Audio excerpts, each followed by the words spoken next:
지난 1999년 대구에서 학원을 가던 어린아이가 골목에서 황산을 뒤집어 쓰고 숨진 충격적인 사건이 있었습니다. 일명 대구 황산 테러 사건으로 많은 분들이 기억하고 계실 텐데요. 당시 6살이었던 피해자 고 김태환 군 생존 확률 5%라는 극한 상황에서 49일간 끔찍한 고통과 싸워냈지만 결국 숨지고 말았습니다. 얼마 전 이 사건의 피해자인 고 김태환 군의 부모님이 기자회견을 열고 이 사건의 결정적인 증거를 확보했다고 밝히고 용의자를 기소해 줄 것을 요청했는데요. 어떤 결정적 증거가 나온 걸까요? 고 김군의 어머니 박정숙 씨와 전화 연결해서 자세한 내용 알아보겠습니다. 어머님 나와 계시죠? 네. 예, 안녕하세요. 네, 안녕하세요. 예, 먼저 15년 전 일입니다. 그래서 어렴풋이 기억하시는 분들도 많으실 것 같아서 그런데요. 힘드시겠지만 당시 사건을 한번 얘기해 주신다면 어떤 사건이었나요? 태환이가 집 앞에서 1분 거리도 안 되는 그 골목길에서요. 네. 그러니까 일주일에 한 번씩 받는 그 학습지 수업을 듣기 위해서 그 골목길을 지나가다가 네. 누군가에 의해서 황산에 뿌려져가지고 온몸이 40% 네, 3도 화상을 입고 그렇게 49일 동안 있다가 갖는 네. 사건이에요. 예, 6살 아이가 49일 동안 참 고통 속에서 힘들게 죽어간 상황인데 지금 누군가라고 말씀하셨어요. 황산을 뿌린 자가. 네. 그때 지목된 유력한 용의자가 있었다고 들었거든요. 네. 어떤 인물이었죠? 누군가라고 말하는 사람은 네. 한 동네 사는 사람이고요. 네네. 태환이와는 친하게 잘 지냈고. 그래요? 태환이가 사고 직전 사고 현장에서 그 사람이 반대 방향에서 올라오는 걸 봤다라고 태환이가 그렇게 말을 했어요. 그 호프집을 운영하던 남성이고 그 남성이 반대편에서 걸어오고 있다라고 태환이가 얘기를 했고. 네. 아하. 골목길에서 본 사람 없느냐고 물었을 때 네네. 그러니까 골목길에서 본 사람 없냐고 물으니까 태환이가 누구를 가리키면서 네. 올라오더라 이렇게 말을 했거든요. 네. 그 사람이 유력한 용의자고. 그런데 네. 그게 태환 군의 그 진술뿐 아니라 다른 진술도 있다고 들었었거든요. 네.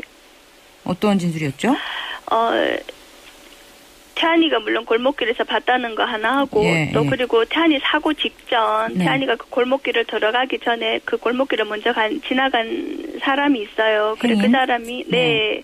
그 사람이 그 골목길을 지나가는데 한 남자가 그 골목길에 있는 거를 봤다. 그리고 이제 이분은 그 사실을 나중에 그러니까 사고는 몰랐죠. 그 골목길을 지나갔으니까. 그리고 그날 오후에 사고 사실을 듣고 저녁에 경찰에 신고를 한 거죠. 아하. 내가 어느 한 사람을 봤다고. 네, 그분하고 또 이제 태환이가 사고 직전에 네. 같이 놀았는 친구가 있어요. 네네. 언어 청각 복합장애를 가진 태환이랑 같은 나이의 6살 친구인데 그 아이도 뭔가 골목에서 본 거를 이렇게 그때 당시에 표현을 했거든요. 아하. 그렇다면 네. 지금 사실상 3명의 진술이 있는 거나 마찬가지인데 네. 용의자를 가리키는. 근데 왜 이 용의자가 검거되지 않았던 거죠? 그때 당시에 저희가 들었는 이야기로는 네. 직접 증거가 없다.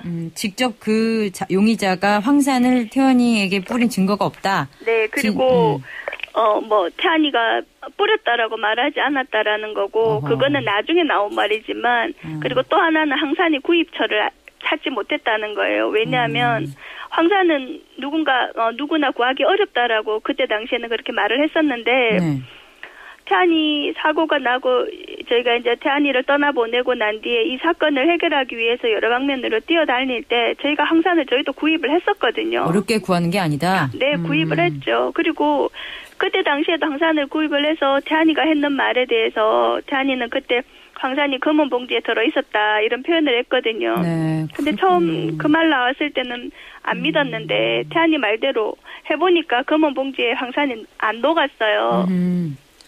그러니까 황산은 누구나 구할 수 있던 거였죠. 아하.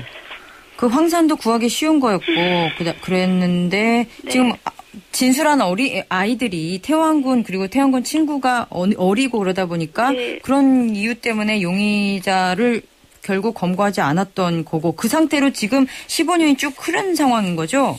네, 아하. 그렇죠. 그런데 지금 기자회견을 하신 내용은 최근에 네. 당시에 김태환 군의 진술에 신빙성을 경찰이 이제 부여하고 있지 않다가 네. 아니다. 여기 충분히 태환 군의 진술에 신빙성이 있다라는 전문가들의 분석이 있어서 네. 다시 한번 이거를 어떻게 다시 한번 조사해라 이런 취지인가요? 네, 그런 의미였어요.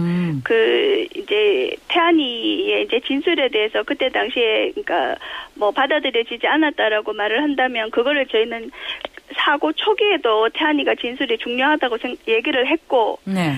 재수사가 될 때도 태안이가 한 말은 중요하다. 왜 태안이는 내가 시켜서 했는 말이 아니고 피해자잖아요. 네, 피해자 당사자가 그 골목길에서 누구를 봤대고 그 골목길에서 뜨거웠을 때 태안이는 그 황산인 줄 모르고 뜨거운 물이라고 알고 있었거든요. 황산을 어떻게 알아요, 6살짜리가. 그러니까 뜨거운 물이라고 태안이가 아유. 말을 해요. 뜨거웠을 때. 네. 근데 그냥 단순히 뜨거웠을 때가 아니라 그 태안이 사고 난 골목길을 가리키는데 거기가 전봇대가 2개가 있어요. 네. 그 전봇대를 손으로 오른쪽 왼쪽을 모르니까 네. 왼손을 들면서 작은 전봇대, 오른손을 들면서 큰 전봇대 있는 데서 거기가 언덕길 약간 높은 곳이에요. 네. 높은 위에서 뜨거웠을 때도 그냥 표현한 게 아니라 뜨거우니까 엄마 옷이 저절로 찢어지더라. 아이고, 예. 그렇군요. 황산에 의해서 옷이 녹은 거거든요. 네. 아유, 어머님.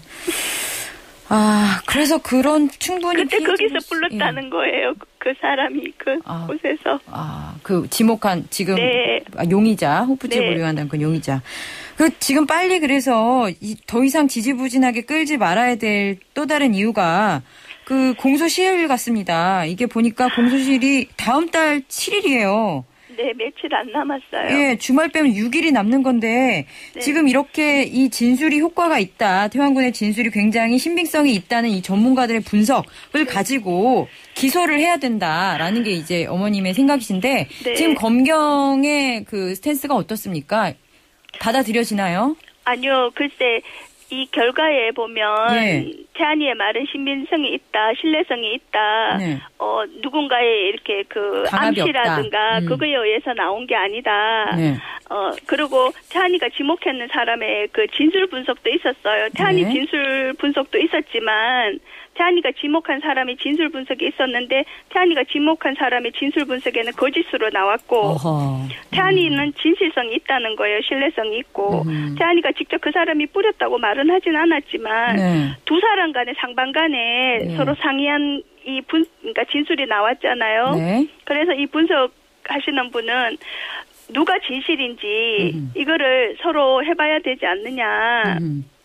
이제 그러한 결과가 그러한 결론을 주셨거든요. 전문가들이. 예. 네. 그러니까 누가 태안이가 진실이든 그 사람이 진실이든 한 사람은 거짓이라는 그 결과가 나왔고 한 사람은 진실이라는 신뢰성이 있는 말이라는 게 나왔으면 예. 법무연수원 내에서 태안이가 봤다는 사람에 대한 진술 분석을 아까 했다고 말씀드렸잖아요. 네. 그럼 그가 거짓말을 했다는 결론이 나왔는데 그러면 저희는 이걸 법으로 검증받아야 된다고 생각을 하거든요.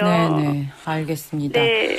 지금 다음 달 7일이라고 합니다. 공소시효 만기가. 이 부분이 확실하게 정리가 돼야 될 것 같습니다.